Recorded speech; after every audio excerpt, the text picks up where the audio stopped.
গোটেই ঘটনাটো আসলতে পৰিকল্পিত আৰু এই পৰিকল্পিত ঘটনা সংঘটিত হোৱাৰ পিছত তেওঁলোকে ভাবিছিল যে নিজকে ৰক্ষা কৰিব লাগে, যাৰ বাবে তেওঁলোকে পাভলুটি মাৰিলে।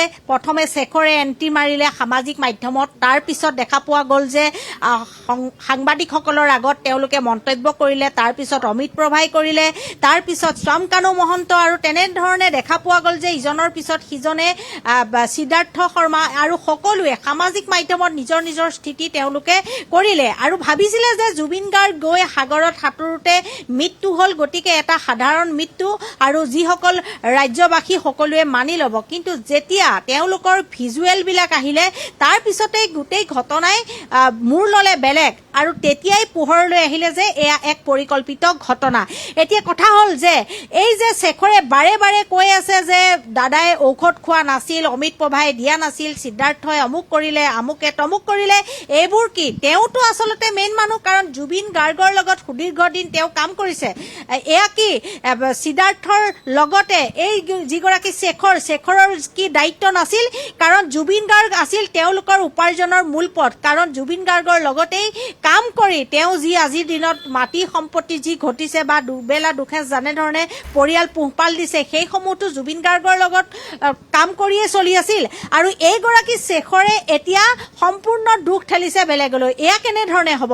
যেনেধৰণে আজিৰ দিনত শ্যামকানু মহন্ত অভিযুক্ত ৰাইজৰ আদালতত আৰু সমান্তৰালকৈ যি সিদ্ধাৰ্থ, যি অমিত প্ৰভা, এইসকলৰ লগতে এইগৰাকী যি শেখৰ, এই শেখৰো কিন্তু ধোৱা তুলসী পাত নহয়। তেওঁ নিজকে যিমানেই বচাবলৈ যত্ন নকৰক কিয়, যিমানেই পাভলুটি নামাৰক কিয়, তেওঁ গাত সম্পূৰ্ণৰূপে দুখ আছে।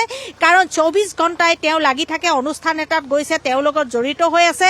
গতিকে এগৰাকীকৈ প্ৰত্যেকগৰাকী লোকৰ এগৰাকী সম্পদক লৈ যোৱাৰ পিছত বাহিৰত দায়িত্ব তেওঁলোকৰ আছে।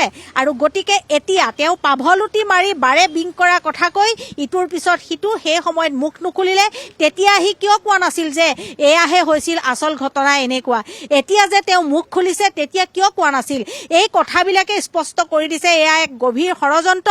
সকলোৱে গম পাইছে যে কিন্তু ধোৱা তুলসীৰ পাত নহয়। সেই সময়ত অমিত প্ৰভা মহন্ত আছিল, য'ত নেকি অমিত প্ৰভা মহন্তৰ মোবাইলত ভিডিঅ'সমূহ সংগ্ৰহ কৰিছিল, য'ত নেকি এতিয়া দেখিবলৈ পোৱা গৈছে ক্লিপ অকণমানকৈ এতিয়া ভিডিঅ'সমূহ প্ৰকাশ হ'বলৈ ধৰিছে। সেই ভিডিঅ'সমূহ এতিয়া সামাজিক মাধ্যমত ভাইৰেল হৈ পৰাৰ পাছতে প্ৰতিক্ৰিয়াৰ সৃষ্টি হৈছে। আচলতে সেই ভিডিঅ'সমূহ কোনে বা কেনেদৰে ক'ৰ পৰা ভাইৰেল কৰি আছে সেই প্ৰশ্ন উত্থাপন হৈছে। সমান্তৰালকৈ ছিংগাপুৰৰ পৰা যেতিয়া প্ৰথম অসমলৈ আহিছিল অমিত প্ৰভা মহন্তই, যেনেদৰে আচলতে কথাবোৰ কৈছিল, সেই কথাবোৰতে কিন্তু সন্দেহ ঘনীভূত হৈছিল। আৰু এতিয়াও দেখিবলৈ পোৱা গৈছে অমিত প্ৰভাৰ যি ভাষ্য, সেই ভাষ্যত কিন্তু বিস্ফোৰক তথ্য উন্মোচিত হৈছে।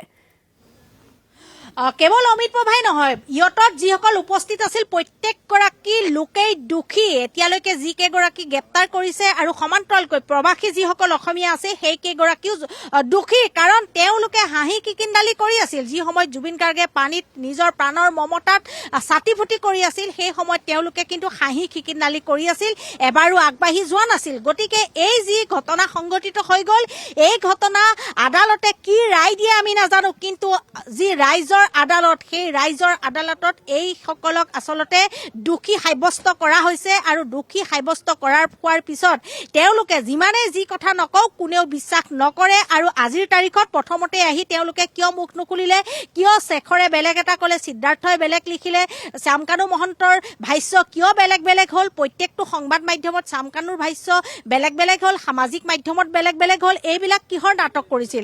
এই যিখন নাটক কৰিলে তাতে স্পষ্ট হ'ল যে এয়া এক পৰিকল্পিত ঘটনা। আৰু বিশেষকৈ এই অমিত প্ৰভাৰ হাতত গোটেইখিনি আচলতে ক্লিপ আছিল, সাঁতুৰিবলৈ যোৱা, কেনেধৰণে ফূৰ্তি কৰি গৈছিল, এই সকলোবোৰ ভিডিঅ' আছিল। কিন্তু সেইসমূহ একেলগে নিদি ক্লিপ আকাৰত চিনেমাৰ প্ৰমো এৰাৰ গতে তেওঁলোকে এইবিলাক কি কাম কৰিছিলে? এয়াই আচলতে ৰাইজক সন্দেহ কৰিলে।